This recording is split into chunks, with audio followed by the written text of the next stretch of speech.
Can I retell the original story? No, it's a wholesale story, really. I can't retell it just because my cost of... Can I retell the story of how I fell into the role of Kane? You should open your mouth a little bit wider when you speak. Can I retell the story of how I fell into the role of Kane? Yes, I could retell it, actually. It'd be very simple. I would just go over the incidents involved, the timeline. The truth be told was that I was lounging in the park one day, and the hand of God himself came down from the heavens, and Cherry Pepsi is pretty good. Coke Zero, also good. Well, who's my competition, really? I was working at West Wind Studios, but yeah, you know, Diet Sunkist, pretty tasty, sweet, fruity, just like me, sweet and fruity. Because my father actually played Kane before me, and his father played Kane before him. His father before him played Kane. His father before him was a plumber, but his father before him actually played Kane as well. So I like the fact that every time you think that you've sort of seen his end or seen a situation that's going to, you know, finally befuddle him, the writers have found a very creative way to, you know, turn it around to make you realize that he's always, you know, he's been in charge the whole time. I think that's a lot of fun. There's a constantly evolving backstory to the character, because every time you find out that there's been a plan all along, well, you have to go back and tell that story and determine what that, you know, what the new backstory is. So it's a constantly changing, evolving backstory. I think that's a lot of fun. Has Kane's end game changed since Tiberian Dawn? Well, I'm just an actor.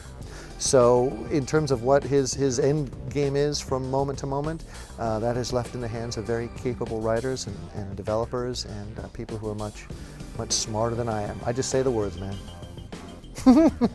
And wear the clothes. I wear the clothes too. Wear the clothes and say the words. Wear the clothes, say the words, say your lines, hit your marks, and don't bump into any furniture. That's me.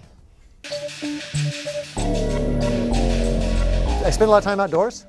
I do a lot of camping. I do a lot of kayaking.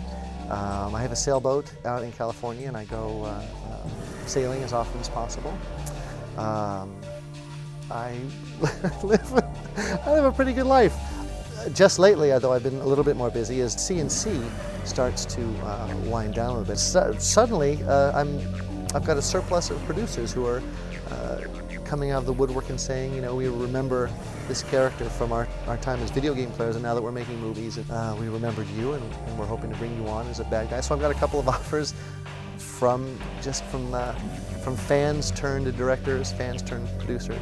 So that could be, I could be looking at that in the future. Don't let anybody tell you any differently. World fame kicks ass. Yeah, so all those complainers out there who are saying love of a vast amount of adoring fans is no fun, bollocks. It kicks ass.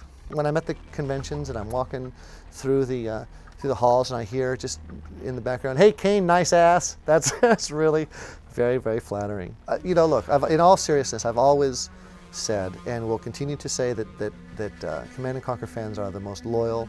The core fans have been very vocal in support and criticism about what works and what doesn't work. So I think we really have just the greatest fan base ever. I've always been really, really flattered and humbled and quite frankly surprised by the sheer number and enthusiasm of the Command & Conquer fans out there.